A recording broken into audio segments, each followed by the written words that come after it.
Goeiemôre. Ek lees saam met jou uit die woord van God. Jakobus 5 vanaf vers 7. Volharding. Wag dan geduldig, broers, totdat die Here kom. Let op hoe die boer wag vir die kosbare oes wat die land oplewer. Hy wag geduldig daarvoor totdat die vroeë en die laat reëns gekry het. Julle moet ook geduldig wag en moed hou, want dit is nie meer lank nie, dan kom die Here. Moenie oor mekaar kla nie, broers, sodat julle nie veroordeel word nie. Die regter staan al voor die deur. Broers, neem die profete wat in die naam van die Here gepraat het, as voorbeeld van lyding en geduld. Ons noem hulle geseënd omdat hulle volhard het. Julle het gehoor van die volharding van Job, en julle het gesien waarop die Here dit laat uitloop het. Die Here is immers ryk aan barmhartigheid en ontferming. Terwyl ek en jy,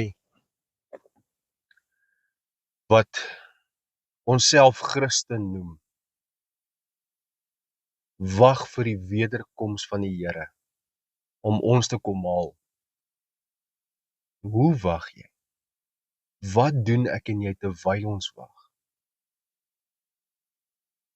Wag ons soos 'n boer vir die vroeë en die laat reëns, vir daai oes om in te kom, gefestig op dit, sy oë op die lande, sorgvuldig in dit wat hy doen? Of is ons besig met allerhande goed en hierdie dinge moet maar net kom, want dit moet kom? Hoe volhard ek en jy terwyl ons wag vir die koms van die koning van die konings? Is ons besig in sy saak? Is ons regtig besig om volhard te wag? Of sê ons maar net so? Jy sien 'n ou wat rook kan op 'n pakkie sigarette lees, smoking causes heart disease, or smoking causes cancer. En hy sal vir jou sê, ek weet, dit is gevaarlik. Maar dit verander nie sy lewe om te weet nie.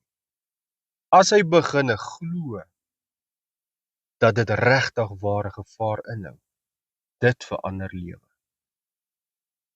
Glo jy regtig die Here kom terug om jou te kom haal? Want dan behoort ons lewens heeltemal anders te lyk. Volhard in die geloof. Wag getrou op die Here en hou jou besig met werk van die Here. Dit wat die koninkryk van God versprei. Dit wat geloofwaardig is en in jou gedagtes gerig op Jesus natuurlik. En onthou, Jesus weet nie hoe om jou nie lief te hê. Cheers.